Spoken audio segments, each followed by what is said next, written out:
Hard times create strong people. Strong people create good times. Good times create weak people, and weak people create hard times. And this is where we're at right now. So if you think that you want a revolution, you're one of these people who want to go against whatever, and you want to rely on the French Revolution, maybe give it some more thought. Really look into what the French Revolution was about, what actually took place during it, and what the true outcome of it was. The way the IMF and the World Bank work is you put a country in debt, it's such a big debt it can't pay it, and then you offer to refinance that debt and pay even more interest. And you demand this quid pro quo, what you call a conditionality or good governance, which means basically that they've got to sell off their resources, including many of their social services, their utility companies, their school systems sometimes, their penal systems, their insurance systems, to foreign corporations. So it's a double, triple, quadruple whammy. The precedent for economic hitmen really began back in the early 50s when democratically elected Mossadegh, who was elected in Iran. He was considered to be the hope of democracy in the Middle East and around the world. He was Time Magazine's Man of the Year. But one of the things that he'd run on and began to implement was the idea that foreign oil companies needed to pay the Iranian people a lot more for the oil that they were taking out of Iran. And the Iranian people should benefit from their own oil. Strange policy. We didn't like that, of course. But we were afraid to do what we normally were doing, which was to send in the military. Instead, we sent in one CIA agent, Kermit Roosevelt, Teddy Roosevelt's relative. And Kermit went in with a few $1 million, and it was very, very effective and efficient. And in a short amount of time, he managed to get Mossadegh overthrown and brought in the Shah of Iran to replace him, who always was favorable to oil. And it was extremely effective. Did you know I was personally dragged into the whistleblowing about the sexual abuse, trafficking of vulnerable women at the non-profit organization with a false accusation by the female central to my story? I had support from some famous people like...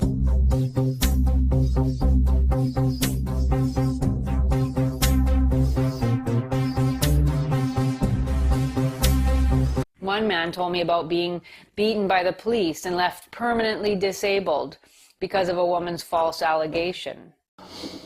And they then decide that the key to the success of these two operations lay in an alteration of the teaching of American history. So they then decide that it is necessary for them to do, as they say, build our own stable of historians. And then they approach the Guggenheim Foundation, which specializes in fellowships, and say, when we find young men in the process of studying for doctorates in the field of American history, and we feel that they are the right caliber, will you grant them fellowships on our say-so? And the answer is yes. How many people actually heard those recordings? Oh, 3 maybe. Myself, my top assistants, and Catherine. Yeah, I might tell you this experience as far as its impact on Catherine Casey is concerned, was she never was able to return to her law practice.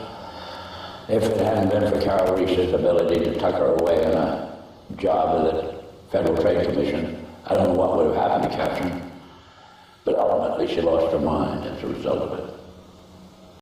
Hello, it's February 2026. Now, in today's world, in these times, we're hearing a lot more talk from the commoner saying that we need a revolution, another revolution.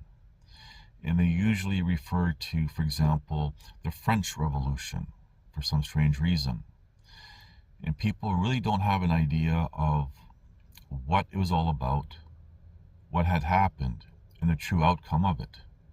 People have this romanticized version of it, official narratives even. Now, before I continue, I just want to highlight something obvious, that none of us were there to witness anything. We can only go by stories being told, stories being written, and then whatever other nonsense that comes from all that. So, with that said, that revolution was based on false narratives. And people had this romanticized vision of what it was all about. And I'm just going to briefly go over that in very few words. There was a ruling class. They were imposing tyranny on the people, the commoners. The commoners stood up, went against, rebelled against the tyranny, the ruling class, and won. And that's how people think it went down. But it really didn't go down just like that. Back then, they had their own echo chambers where they would rant with each other, pat each other on the back, have discussions, plan, whatever else, just like today. Today we have the internet and we have social media groups. These are the echo chambers of today. Back then, it was more physical, in real life. They had pamphlets, handing out pamphlets, and you had groups arguing with each other and even arguing with themselves, and it was total chaos, just like we see today. And these groups and everything else went the direction that we see today. They had cancel culture. That cancel culture became violent, and eventually that cancel culture took people from life. And what we're seeing today, for example, is the second part of that, violence. Back then, just like today, it wasn't only violence against, as a descriptive, the establishment, but it was violence against other groups and within each group. The violence started to spread. You're starting to get an idea of where all this is going. Back then, just like today, they had their Karens of the day, walking around, being busybodies, meddling in other people's affairs and everything else. And we've seen back then, just like today, majority of the ones who want to be heard, usually with nothing to say, were women. I'm not picking on women, but it's an observation that we see today and that we see back then. And these Karen busybodies and women all ranting and wanting to be heard, and it has to be changed and everything else, simply stirred the pot from simple cancel culture to violence to taking people from life. And now we're even starting to hear people, believe it or not, on social media saying how they're going to commit violence, for example, against, as again a descriptive, the establishment. Today we see people saying how they're going to take out the very people who are protecting, for example, their nation. They want to go to some war with them, like they think they're going to have some sort of success, maybe, who knows. This is how everything is just starting to boil, and it's all being orchestrated. And everyone involved on either side of the camp are useful idiots. The liberal ideologies of today existed back then. It wasn't called liberalism like today, but it existed. And we started to see society collapse rapidly. And this is what happens when the commoner thinks that they can take over. And we see what happens when they try to take over. I'm going to get into what really happened later on in this video. But we're repeating history. Now, as different movements and groups and the commoner pulls together, they lose all sense of anything good. They become very animalistic. This is the mob rules. This is when the majority rules. And this is democracy. I've discussed this in depth a lot over the years as well, where you have 51% can take away the rights of 49%. Now, that's a minimum. Those numbers are actually further apart. But when people get together, and especially when they're all stirred up with fear and anger, they lose all common sense. Facts don't matter. Feelings matter, because that's the flavor of the day. And there's different flavors of Kool-Aid feeding all this. You have to ask yourself, where are these flavors of Kool-Aid coming from? Because like today, we see in that revolution how nothing really seemed to be organic. And this is key to start to understand what's going on today. And today we see and hear the words, oh, but the veil is lifting. It's the age of enlightenment. People are waking up. These are the same words that were used back then. And people thought this is something good, positive. The masses are going to stand up and fight this tyranny. These words are like the wolf in sheep's clothing. And people are welcoming and wanting these things. And this is now going to segue into people creating, for example, the tyranny that's being imposed. They're creating their own enslavement. And ultimately, the commoners creating their own demise. And the ruling class, the elites, whatever you want to call them, dare I say even whisper the word, these secret societies, these are the people who are going to, no pun intended, come out on top. Because, as I've said before, they think differently. They are different. The people are creating the very thing that they're saying that they're against, they don't want for themselves and the future generations. What people really want, freedom, is no repercussions and no restraint on what they do. And this includes more immorality. And look at the world today. There are no morals. That line that came from the days of old. The traditions, values, and social standards have been erased completely. Basically, it's a free-for-all. You have women marches. Women want rights. What we see is women want, through feminism, to be able to literally saying they should be able to walk down the street naked, all nonchalant. There a man looks or anyone says anything.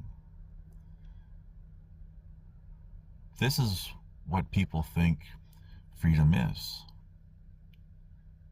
Just to have no restraint, just to do whatever they want. Perhaps as long as it doesn't harm anyone, but the harm does happen, and it's the long-term harm that they don't think about, because people today are just about me and now, and that's it. And you have to think about this.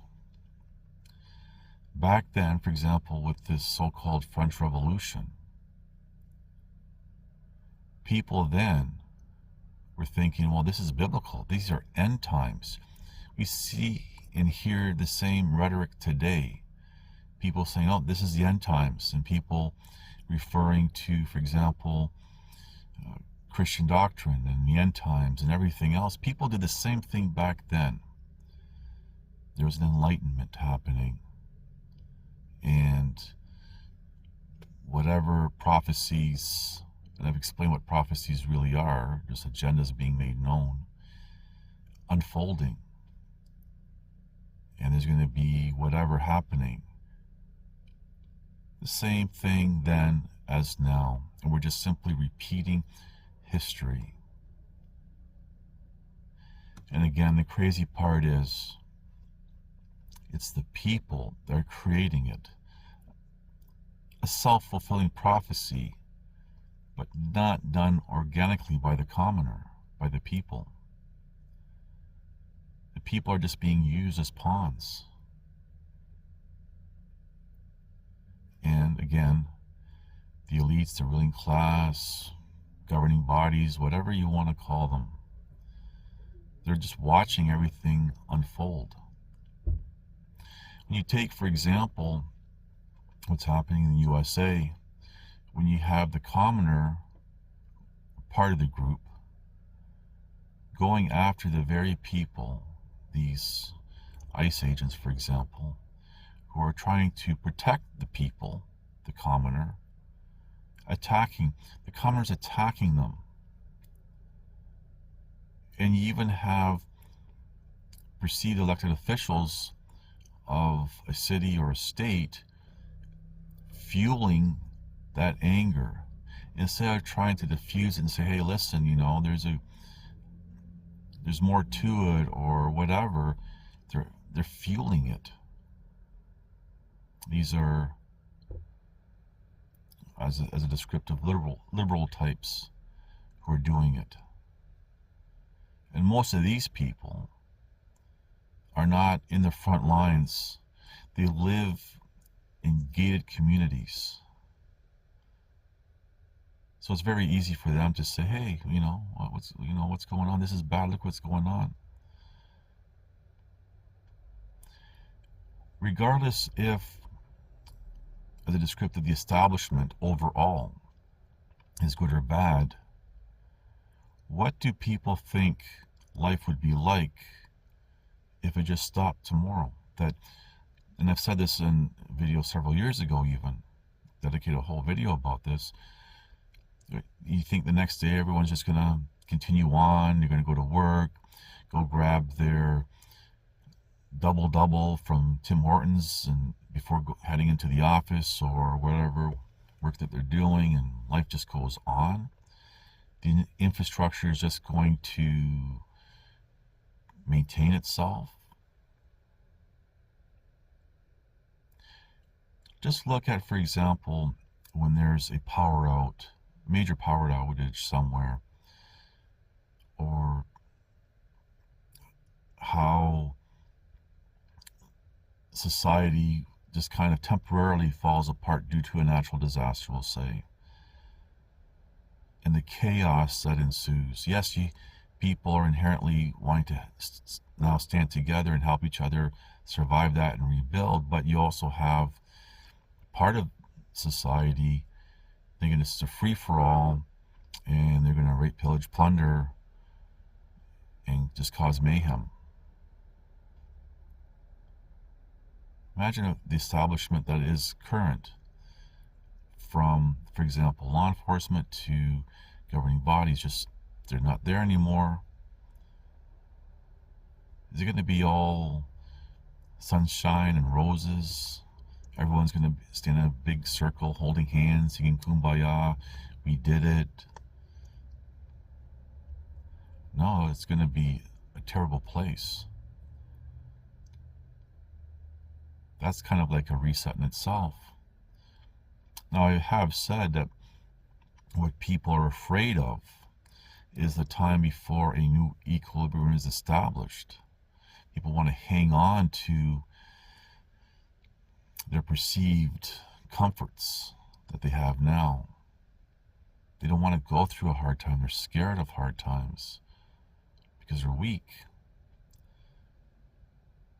And it's interesting today how we see the most cowardly people being promoted as heroes, and real brave people are simply ignored. Everything is so skewed and mixed up today, and people are so confused, but they're doing this to themselves. And I'm going to say this old saying that I've said before in videos: hard times create strong people. Strong people create good times. Good times create weak people, and weak people create hard times. And this is where we're at right now. So if you think that you want a revolution, you're one of these people who want to go against whatever, and you want to rely on the French Revolution, maybe give it some more thought. Really look into what the French Revolution was about, what actually took place during it, and what the true outcome of it was. And you'll find your answers there. Thank you for watching. Please like, subscribe, comment, and share. We were talking, and he started laughing. He said, "Aaron, what do you think women's liberation was about?" And I said, I'm pretty conventional thinking about it at that point. I said, I think it's about women having the right to work, getting equal pay with men, just like they won the right to vote. You know? And he started to laugh. He said, "You're an idiot." And I said, "Why am I an idiot?" He said, "Let me tell you what that was about. We, the Rockefellers, funded that. We funded women's lib, you know? And we're the ones who got all of the newspapers and television, the Rockefeller Foundation." He says, "And you want to know why?" I said, "There were two primary reasons. And they were, one reason was we couldn't tax half the population before women's lib. And the second reason was, now we put the kids in school at an early age. We can indoctrinate the kids how to think, which breaks up the family.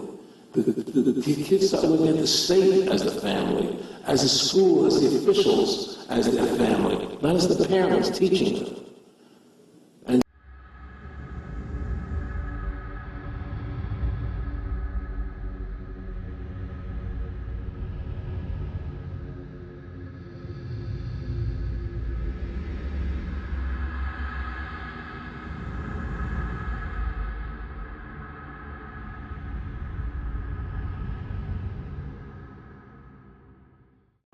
Run.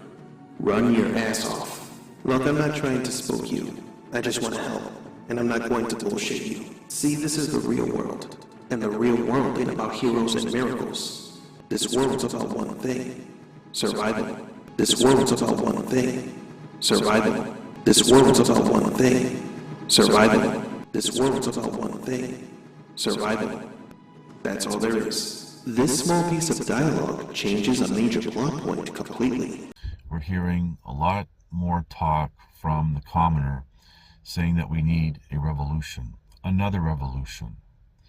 And they usually refer to, for example, the French Revolution for some strange reason.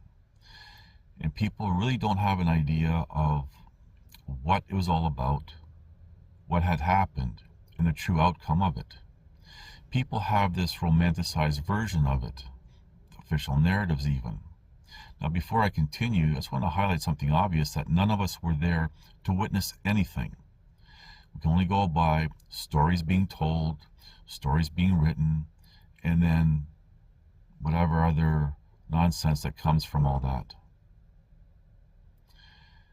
So, with that said, that revolution was based on false narratives. Just remember, I was one man against many. Fighting a losing battle, but I still fought to the end. That means press on. That means endure. That means God cannot fail, and you're not going to give up. That's not an option for a child of God. This means you are going to be free.